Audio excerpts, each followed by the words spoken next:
Au Rwanda, le nombre de citoyens ayant accès aux services et produits financiers formels a augmenté de plus de 38,8% pour atteindre 7,5 millions en 2024 contre 77 en 2020 selon un nouveau rapport publié par Access to Finance Rwanda le 20 juin 2024. Selon le gouverneur adjoint de la Banque nationale du Rwanda, Soraya Hakuziyarimye, le taux d'inclusion financière formelle du pays s'est amélioré de 39% entre 2020 et 2024.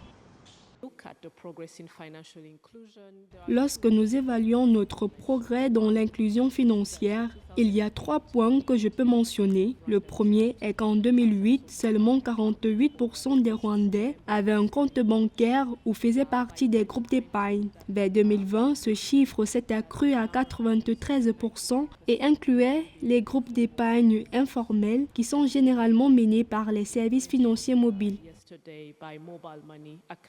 Cet accès au financement est notamment effectué par les banques, les services d'argent mobile, les compagnies d'assurance et de retraite, les institutions de microfinance, les sociétés coopératives d'épargne et de crédit, ainsi que par les institutions financières réglementées sans dépôt. Le nombre de Rwandais ayant accès aux services d'argent mobile a aussi augmenté de 56,8% pour atteindre 6,9 millions en 2023.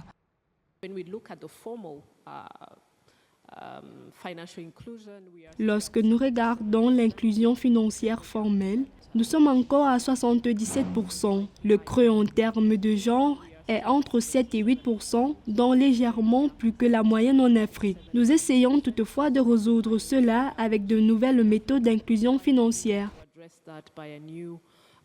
Au Rwanda, les zones rurales, avec 76% de la population rwandaise contre 56% dans les zones urbaines, n'ont pas accès aux services bancaires numériques.